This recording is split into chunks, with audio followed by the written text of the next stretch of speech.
आप नेता मनीष सिसोदिया की जंगपुरा से उम्मीदवारी पर भाजपा नेता इमप्रीत सिंह बख्शी का बयान। भाजपा नेता इमप्रीत सिंह बख्शी ने आप नेता मनीष सिसोदिया की जंगपुरा से संभावित उम्मीदवार पर तीखा हमला किया है। उन्होंने कहा, दिल्ली में चर्चों के बाहर शराब की दुकानें खोली गई हैं। जिस तरह से युवाओं को नशे की ओर धकेलने का प्रयास हुआ, उसके बाद मनीष सिसोदिया जनता का सामना कैसे करेंगे? वह क्षेत्र की महिलाओं और युवाओं को क्या जवाब देंगे? लोग उन्हें शिक्षक के रूप में नहीं बल्कि शराब माफिया के रूप में जानते हैं। बख्शी ने आगे कहा, मनीष सिसोदिया ने दिल्ली की जो शराब नीति बनाई, उसके तहत हर RWA रेजिडेंट वेलफेयर एसोसिएशन के एक बाहर शराब की दुकान खोल दी गई है। एक के साथ एक मुफ्त का लालच देकर दिल्ली के युवाओं और महिलाओं को शराब की ओर धकेलने का प्रयास किया गया। यह बेहद निंदनीय है। गौरतलब है कि इमप्रीत सिंह बख्शी 2020 में जंगपुरा से भाजपा के उम्मीदवार थे और मनीष सिसोदिया के खिलाफ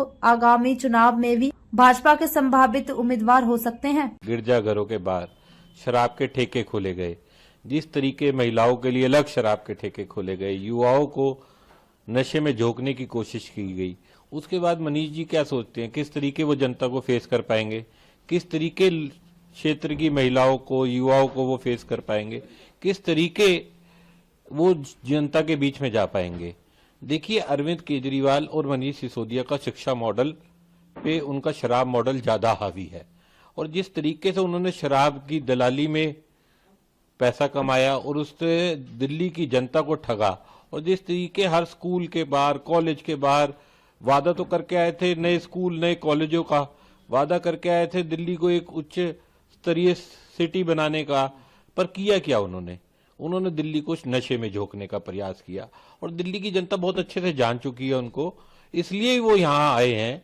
और इसलिए यहाँ के विधायक, जिन्होंने ना सीवर दिया, ना सड़क दी, ना पानी दिया, ना बेसिक सुविधाएं, नई दिल्ली का दिल कहलाती है जंगपुरा, और उसमें वो ये बेसिक सुविधाएं नहीं उपलब्ध करा पाए, इसलिए उनको यहां से भागना पड़ा और मनीष सिसोदिया वहां पड़पड़गंज से भगोड़े बनकर जंगपुरा आए।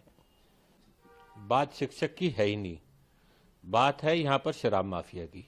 उनको लोगों ने शिक्षक से ज्यादा शराब माफिया के रूप में जाना, और जिस तरीके से मनीष सिसोदिया ने दिल्ली की शराब नीति बनाई, हर RWA के बाहर, हर ब्लॉक के बाहर शराब के ठेके खोल दिए गए, और दिल्ली के युवाओं को, दिल्ली की महिलाओं को 1+1 का ऑफर देकर शराब की तरफ धकेलने का प्रयास किया गया।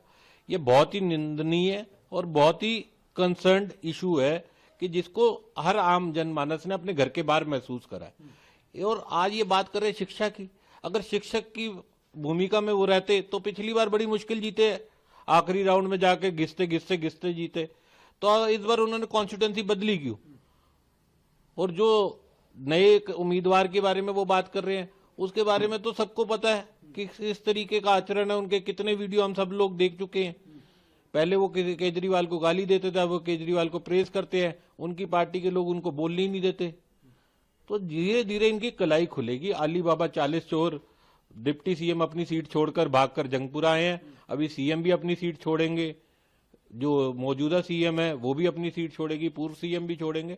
ये धीरे धीरे इनका पूरा जो जुंडली है, ये सब दिल्ली की जनता के सामने भगोड़े के रूप में साबित होंगे, अपनी अपनी कॉन्स्टिट्यूंसी छोड़ के भागेंगे। देखिए, एक बात सुनिए, इनके सभी विधायकों के प्रति लोगों का गुस्सा है। जिस तरीके से बिजली के बढ़े हुए बिल आ रहे हैं, जिस तरीके से घरों पर गंदा पानी आ रहा है, जिस तरीके से एरिया में ये लोग लापता रहे 10-10 साल, अब ये किस तरीके से लोगों के बीच में जाएंगे? ये नए चेहरे लाकर एंटी इनकम्बेंसी को करप्ट करने की कोशिश कर रहे हैं, पर जनता जान चुकी है कि अरविंद केजरीवाल और उसकी जो अली बाबा 40 चोर की जुंडली है, इसको